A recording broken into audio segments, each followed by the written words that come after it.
Hola Jonathan, ¿cómo te va? Hola, hola, bien. Qué bueno, no te vi en estos días. Ay, Has perdón, te- disculpe. No, no, me imagino que has tenido trabajo, ¿no? O algo así. Mm. Sí, No, no te preocupes, al fin es que te pasó la clase y ya le vamos a empezar a intensiar ahora. Regresando a las vacaciones, ya ahora sí vamos a estar diario, ¿no? Y ok, un poquito más enfocados, hace muchos ejercicios. Muy bien, entonces vamos a ver, nos habíamos quedado en la parte de química, ¿no? Estábamos viendo esta parte de las moléculas y habíamos visto esto, ¿no? Esta tabla es muy, muy importante, sobre todo porque nos dice cómo se forman, en este caso, muchas de las fórmulas químicas de las que vamos a ir teniendo, sobre todo en esta parte de química inorgánica. ¿No? Se van a formar, por ejemplo, los óxidos, los ácidos, ¿no? Las bases y las sales, que son básicamente las sustancias que vamos a manejar más. Entonces, nada más repasando, ¿no? Y recapitulando un poco aquí, ¿no? Teníamos que un óxido normal, un óxido básico, se forma pues con el oxígeno y un metal. Entonces, obviamente tenemos muchos óxidos porque tenemos muchos metales. Entonces, por ejemplo, aquí tenemos el óxido de fierro. Luego tenemos los anhídridos, que son una especie de óxidos, en este caso, porque tienen oxígeno y tienen no metal, o sea, son menos, ¿no? Es el número de combinaciones es menor. Entonces puede encontrar de varias formas, así como óxido no metálico, oxiácido, pero la forma que nosotros realmente lo conocemos es como anhídrido. Este es el nombre con el que mejor lo identificamos. Entonces es un oxígeno y un no metal, es un anhídrido y aquí lo tenemos. Entonces son menos las combinaciones, las formas. Luego teníamos los oxiácidos, ¿no?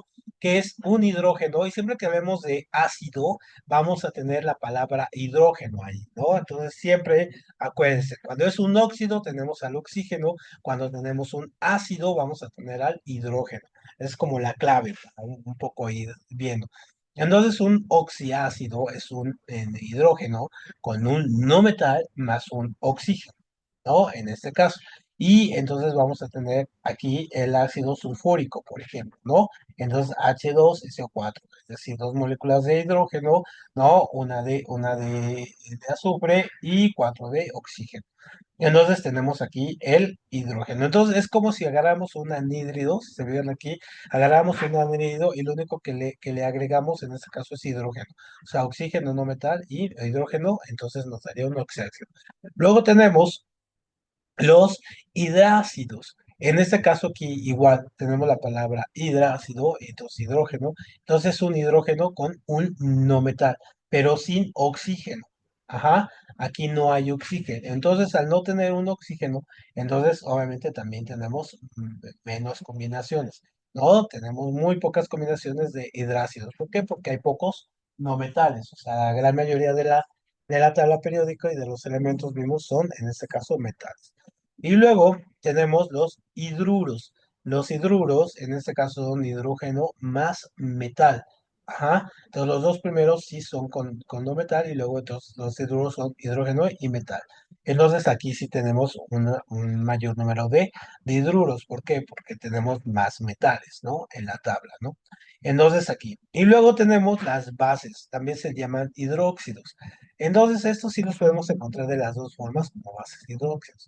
Y entonces, por ejemplo, vamos a tener un óxido básico, o sea, como este de acá, ¿no? Este de acá, y le vamos a agregar agua. Ajá.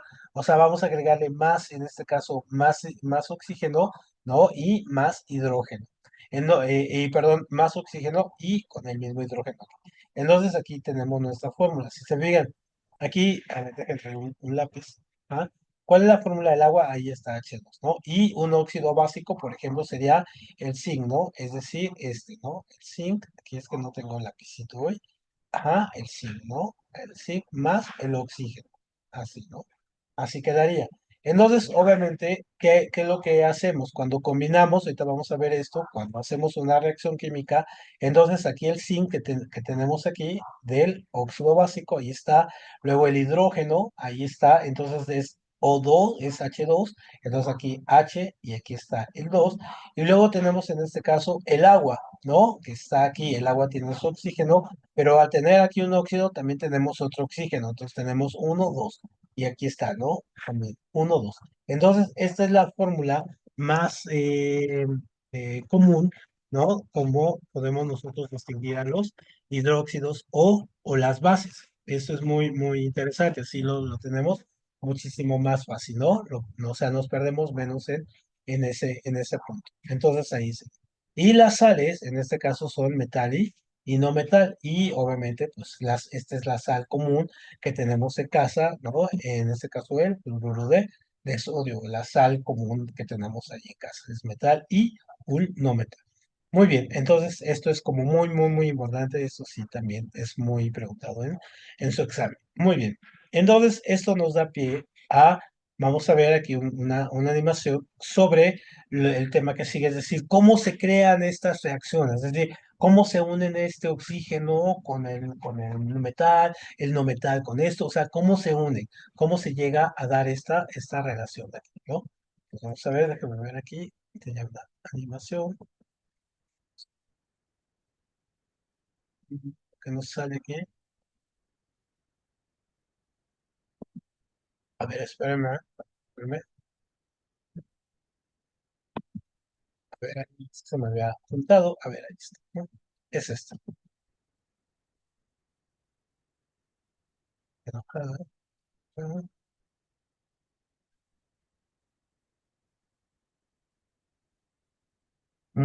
A ver, déjame checar aquí, ¿no? Espérenme, es que ya se volvió loco el asunto.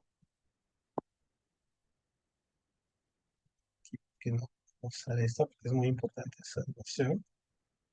Ujú, estaba. eh, eh, Esta no estaba. ¿Cuál es esta? A ver, permíteme un segundito, ¿eh? No estoy revisando.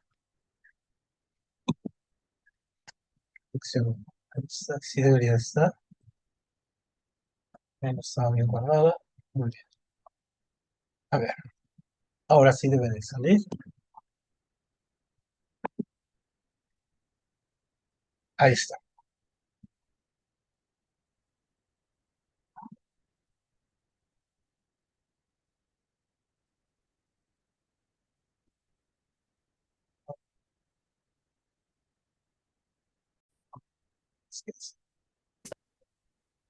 Las Ahí materias, está entre ya. más Ahora se practiques me... en la sección de trivias en tu cuenta de Unitips, mejor te irá en el examen. Una sustancia es una especie de materia que está formada por una composición bien definida de una o varias unidades.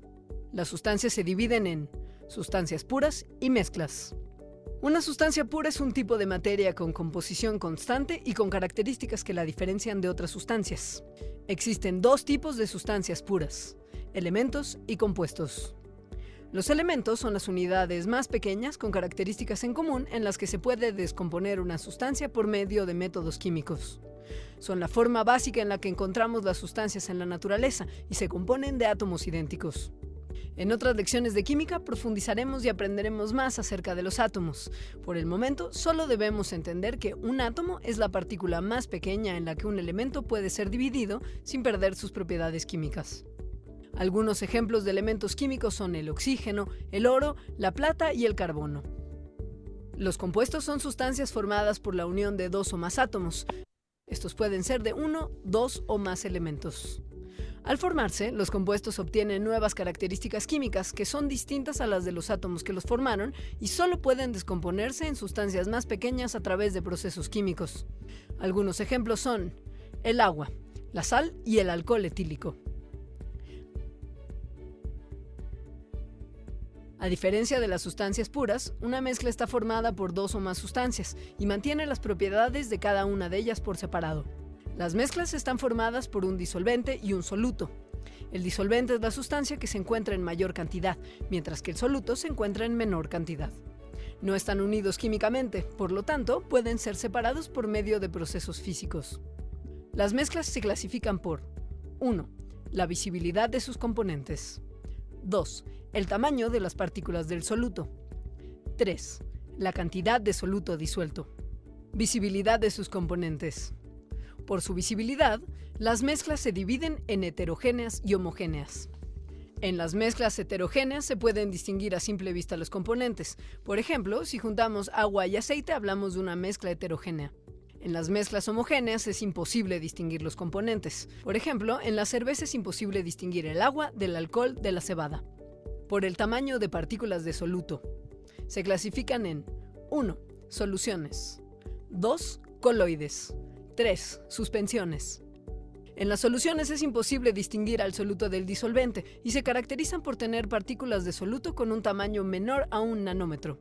Además, estas partículas no sedimentan, es decir, se mueven constantemente. Algunos ejemplos son una bebida gaseosa y el aire que respiramos. Los coloides son un punto intermedio entre las soluciones y las suspensiones, ya que el tamaño de las partículas de su soluto se encuentra entre 1 y 100 nanómetros. Las partículas de los coloides no sedimentan, pero generan un efecto peculiar de dispersión de luz llamado el efecto Tyndall. Ejemplos de coloides son la espuma de afeitar, la niebla o los aerosoles. Las suspensiones son aquellas que contienen partículas mayores a 100 nanómetros y por lo general las puedes ver. El soluto se encuentra suspendido dentro del disolvente. Si se dejan en reposo, el soluto se separa del disolvente y se va al fondo. Un ejemplo son las pinturas vinílicas.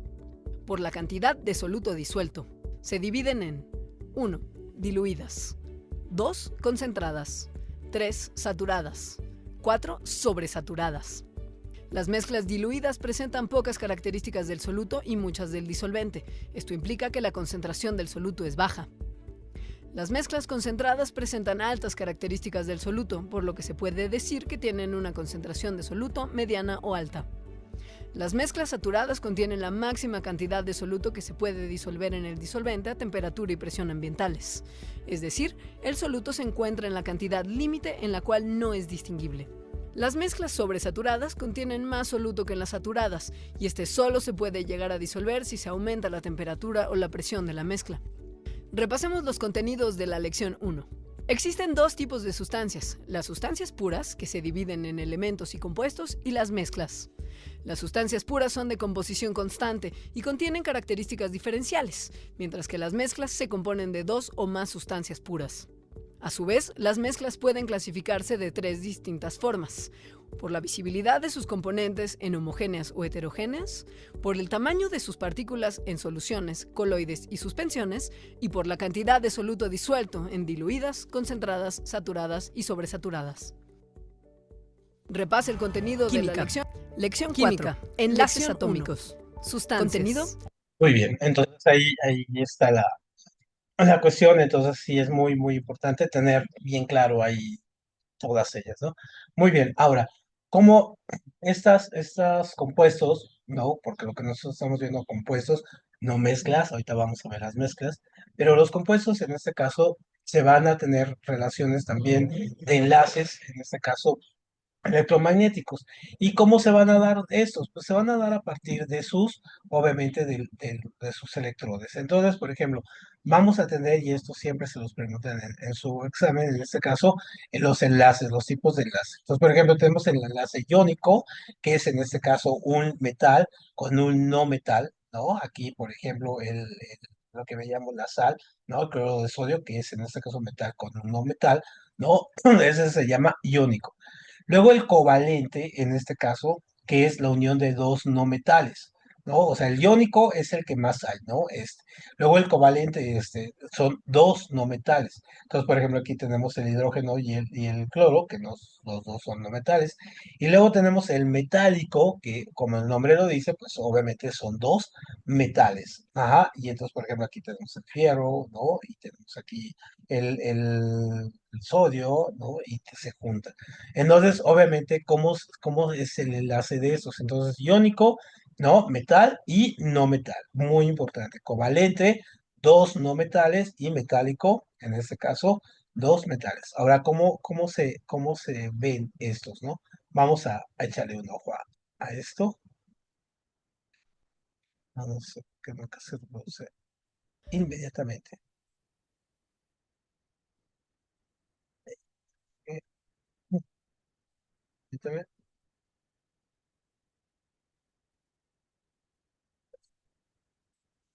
ah, pero no.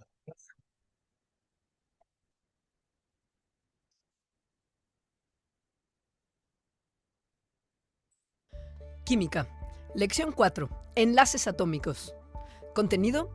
Principio de Lewis, formación de enlaces y tipos de enlaces. Principio de Lewis. Además de la clasificación de átomos y sus propiedades, existe un principio llamado el principio de Lewis que establece que los átomos están siempre buscando estabilidad. Para encontrar dicha estabilidad deben de tener 8 electrones en su último nivel energético. Existen excepciones a esta regla, por ejemplo, el hidrógeno, que solo requiere 2 electrones en su último nivel para encontrar estabilidad. A los electrones que se encuentran en este último nivel energético se les llaman electrones de valencia y son de gran importancia ya que son los electrones que participan en las reacciones químicas, como por ejemplo para formar enlaces.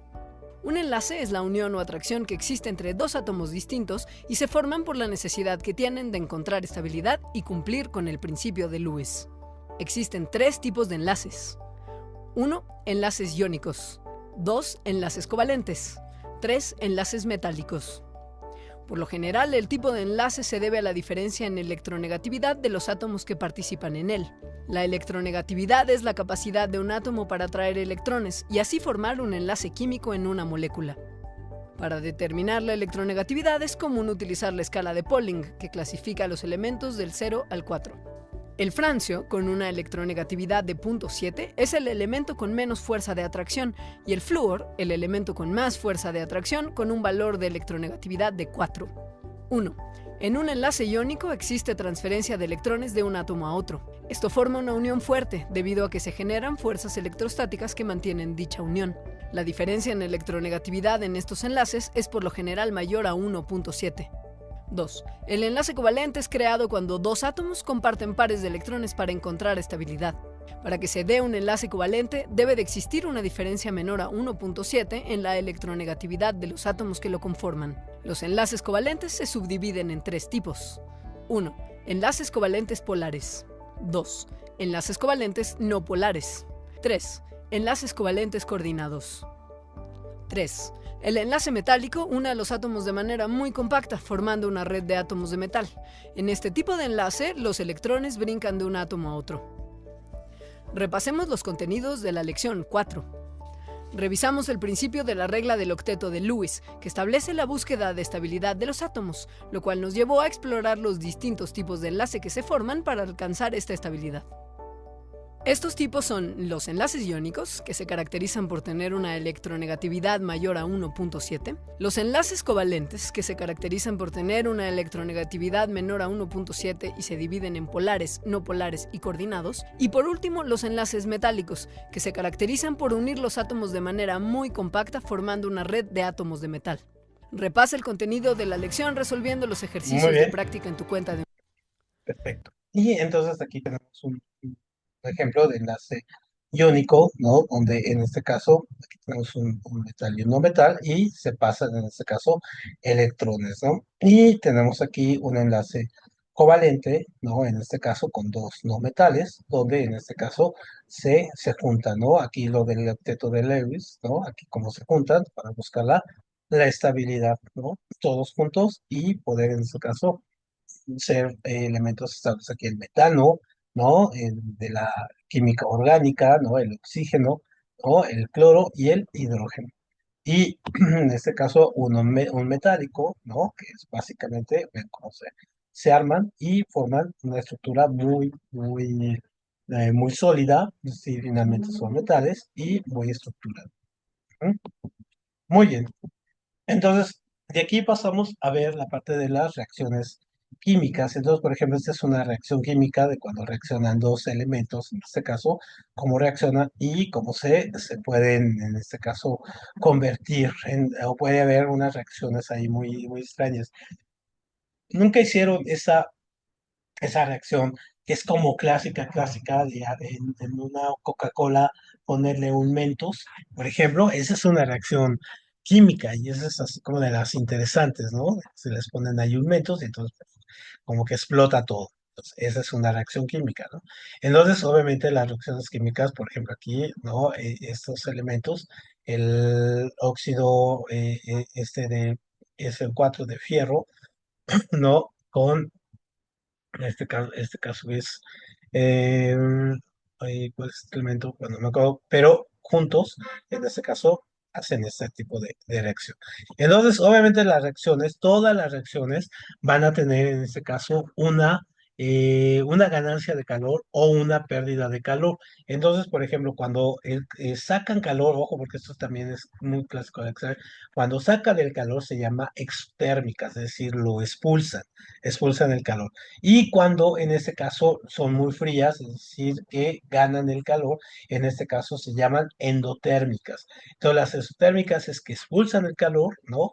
Son las que generan estas reacciones muy violentas y las endotérmicas las que generan en este caso mucho frío, ¿no? Son el tipo de reacciones que se dan y sus elementos. Y luego aquí, ¿cómo son estas reacciones? Entonces, por ejemplo, nosotros aquí, perdón, aquí nosotros tenemos, por ejemplo, la parte de reactivos, ¿ok? ¿No? Tenemos reactivos, es decir, los elementos, un compuesto normal, aquí lo tenemos sin reaccionar, lo tenemos aquí el cloro y el hidrógeno, ¿no? Entonces, estos se le conocen como reactivos. Aquí está, el cloro 2 más hidrógeno 2. Aquí está el hidrógeno 2, cloro 2, ahí está. Pero cuando nosotros los hacemos reaccionar, es decir, en este caso cuando los mezclamos, entonces nos da esta reacción y eso ya es lo que se llama el producto. Entonces ya quedan unidos, ¿no? El hidrógeno al cloro, el hidrógeno al cloro y su composición va a ser 2, en este caso de 2 de hidrógeno y 2 de cloro. Aquí los teníamos separados, ¿no?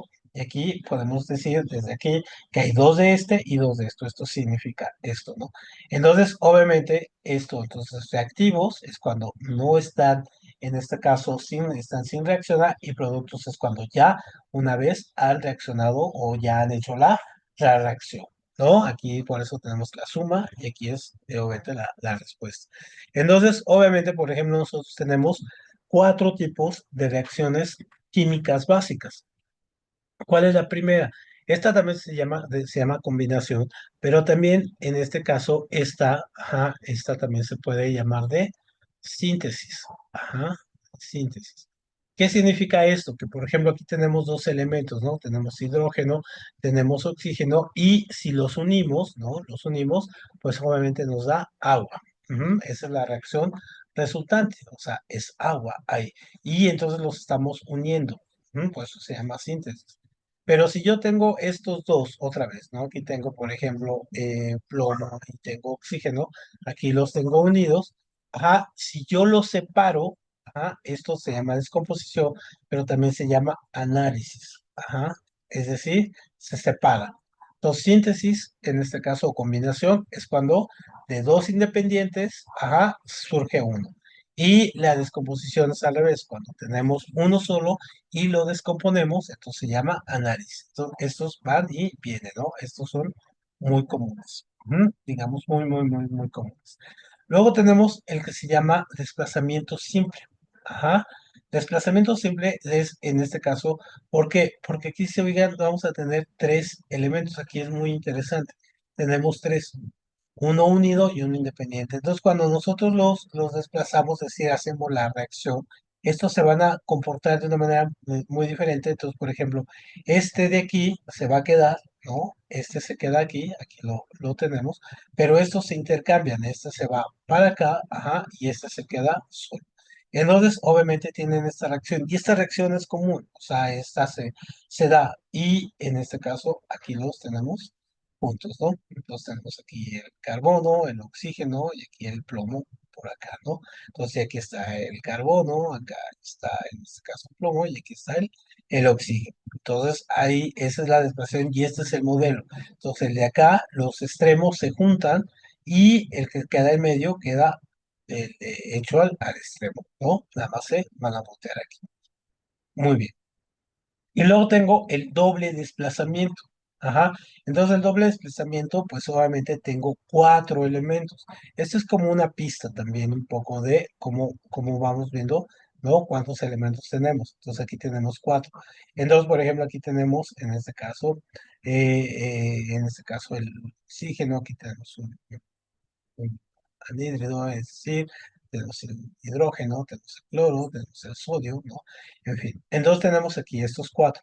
Y cuando los desplazamos, es decir, cuando hacemos la reacción, ¿qué es lo que pasa? Obviamente, otra vez se quedan aquí, ajá, y hace lo mismo, que este de aquí del extremo se va para acá, o sea, hace exactamente lo mismo, y los dos que estaban de este lado, pues obviamente, ¿qué es lo que va a pasar? El rojo se queda aquí y este se intercambia.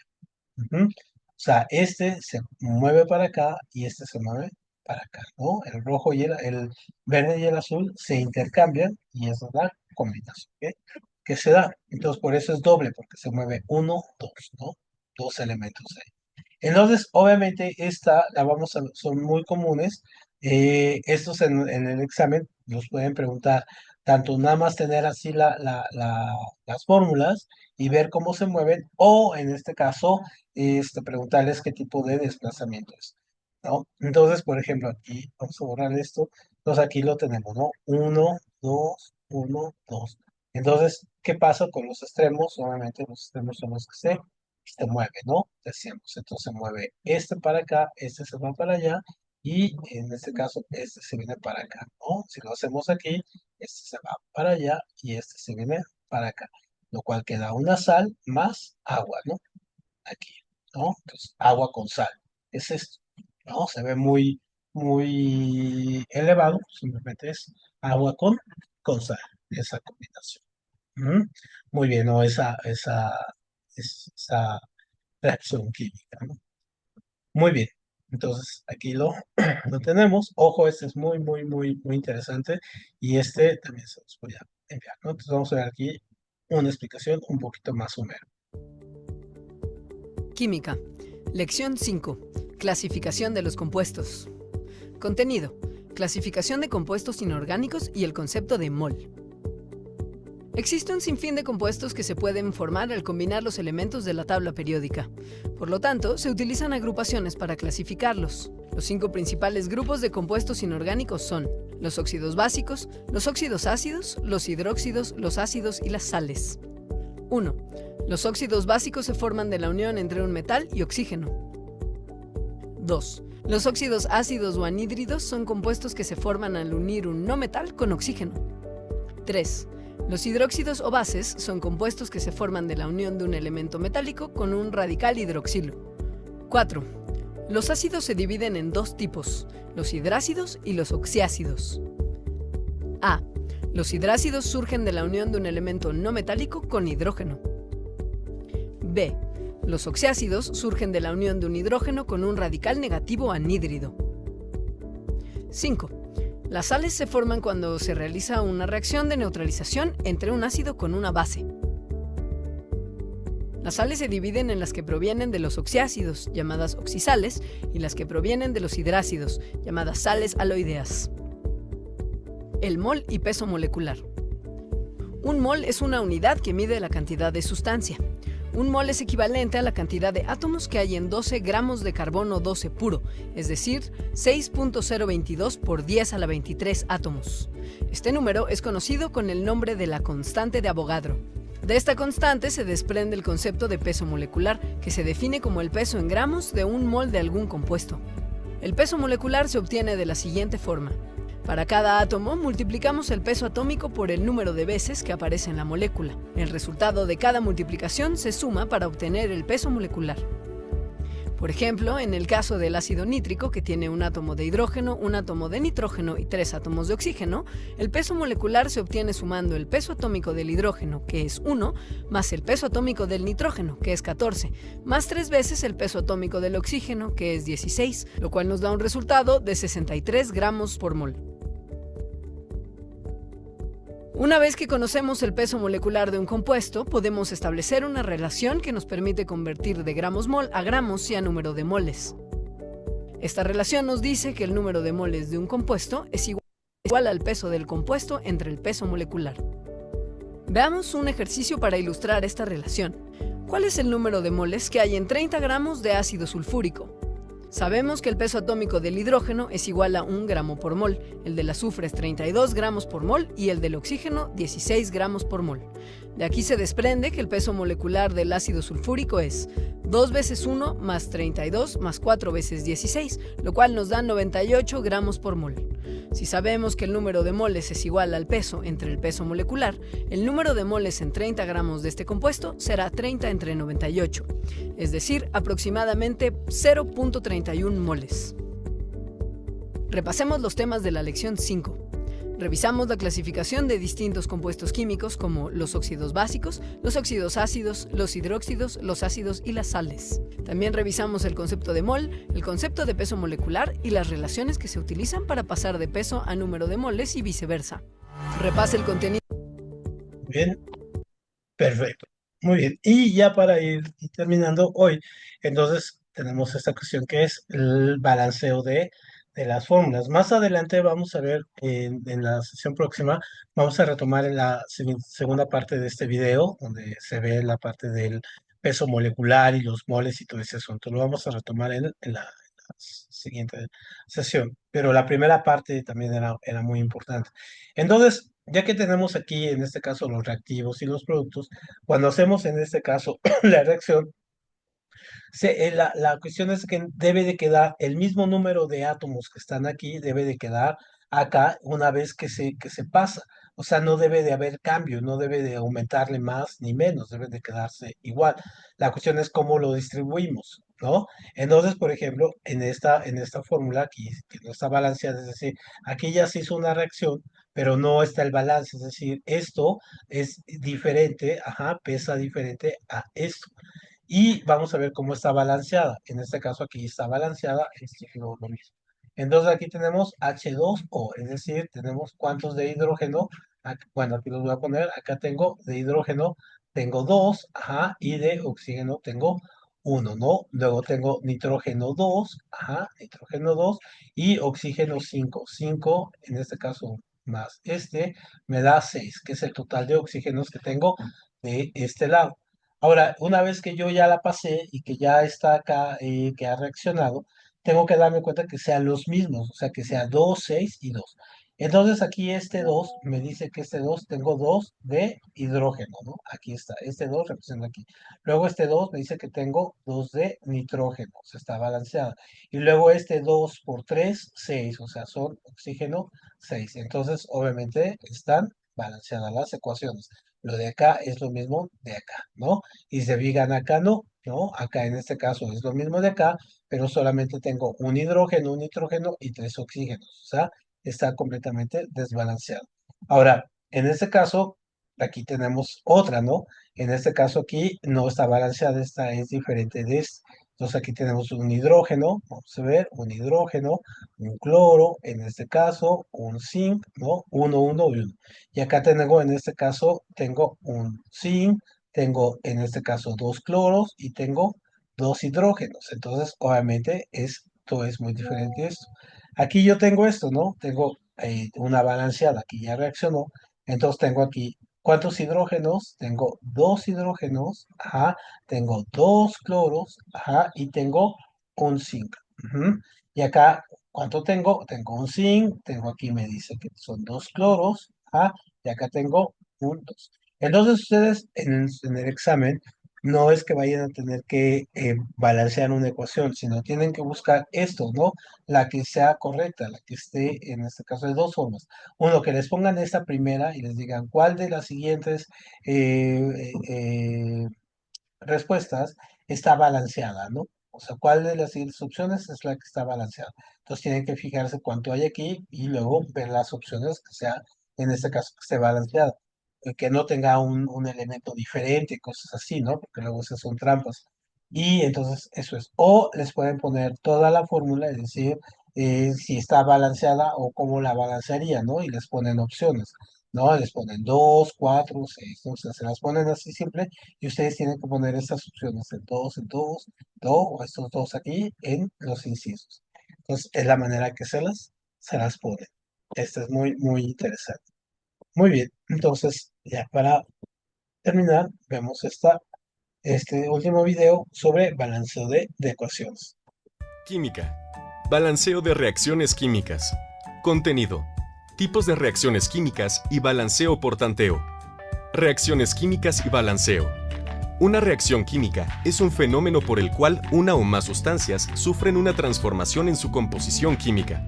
Existen tres tipos: reacción de síntesis, reacción de descomposición simple y reacción de sustitución. Reacción de síntesis. Son aquellas donde dos sustancias se unen para generar una nueva. En este tipo de reacciones, una sustancia A se une con una sustancia B, generando una nueva sustancia C. Reacción de descomposición simple. Esta reacción ocurre cuando un compuesto complejo se descompone en compuestos más simples. Este tipo de reacción es lo opuesto a la reacción de síntesis, ya que un compuesto C se descompone en dos sustancias, A y B. Reacción de sustitución. En este tipo de reacción, una sustancia AC reacciona con el reactivo B para dar como resultado la sustancia AB y el reactivo C. Balanceo de una ecuación química por tanteo. El balanceo de una ecuación química consiste en definir la cantidad de sustancia necesaria para que una reacción química se lleve a cabo. Veamos un ejemplo de cómo balancear una ecuación química. F2 más H2O se convierte en HF más O3. Empezaremos contando los átomos de cada lado de la ecuación. Hay que contar primero las moléculas del lado de los reactivos, es decir, el lado izquierdo. En este caso, hay dos moléculas de flúor, dos de hidrógeno y una molécula de oxígeno del lado de los reactivos. Ahora contemos las moléculas del lado de los productos, es decir, el lado derecho de la ecuación. En este caso tenemos una molécula de flúor, 3 de oxígeno y una de hidrógeno. Para poder balancear esta ecuación, tenemos que cambiar los coeficientes estequiométricos para que los reactivos sean iguales a los productos. Es decir, los subíndices de cada molécula se tienen que conservar en todo el proceso. Lo que podemos modificar es el coeficiente que lo acompaña. Para resolver un balanceo por tanteo, primero balanceamos los metales, después los no metales y al final los gases. En este caso todos los elementos son gases, por lo que el orden no importa. Observamos que del lado de los reactivos tenemos dos moléculas de flúor, mientras que del lado de los productos solo tenemos una. Debemos multiplicar ambos lados por un número que nos dé como resultado el mismo número de moléculas en ambos lados. Por lo tanto, el coeficiente que le corresponde al flúor de los reactivos es 2. Ya que 2 por una molécula que ya está presente, nos da 2 moléculas del lado de los productos. F2 más H2O se convierte en 2HF más O3. Continuamos con el hidrógeno. Como podemos ver, una vez que colocamos el coeficiente del flúor, el hidrógeno ya está balanceado, ya que este coeficiente también afecta al hidrógeno. Continuamos con el oxígeno. Del lado izquierdo tenemos una molécula de oxígeno, mientras que del lado derecho tenemos 3. Como el hidrógeno del lado de los reactivos ya quedó balanceado, tendremos que modificar el coeficiente del oxígeno del lado de los productos. En este caso tenemos 3 moléculas de un lado y solo una del otro, por lo que para balancearlo es necesario multiplicarlo por una fracción para que nos dé una sola molécula de oxígeno. F2 más H2O se convierte en 2HF más 1/3 de O3. Por fines prácticos, se aconseja dejar el balanceo en números enteros, así que multiplicaremos todos los coeficientes de la ecuación por 3 para deshacernos de la fracción. Así dejaremos expresada la reacción en números enteros. 3F2 más 3H2O se convierte en 6HF más O3. Para saber si nuestro balance es correcto, contaremos nuevamente los átomos de cada lado de nuestra ecuación. 6 moléculas de flúor, 3 moléculas de oxígeno y 6 moléculas de hidrógeno del lado de los reactivos. 6 moléculas de flúor, 3 moléculas de oxígeno, 6 moléculas de hidrógeno del lado de los productos. Ahora nuestra ecuación está balanceada. Recuerda. Muy bien, creo que nos pasa acá el sistema. Si no, nos vemos el próximo martes. Buen fin de semana para todos ustedes. Que este tema requiere práctica y paciencia para poder dominarlo. Repasemos el contenido de esta lección. Existen 3 tipos fundamentales de reacciones químicas: reacción de síntesis, de descomposición simple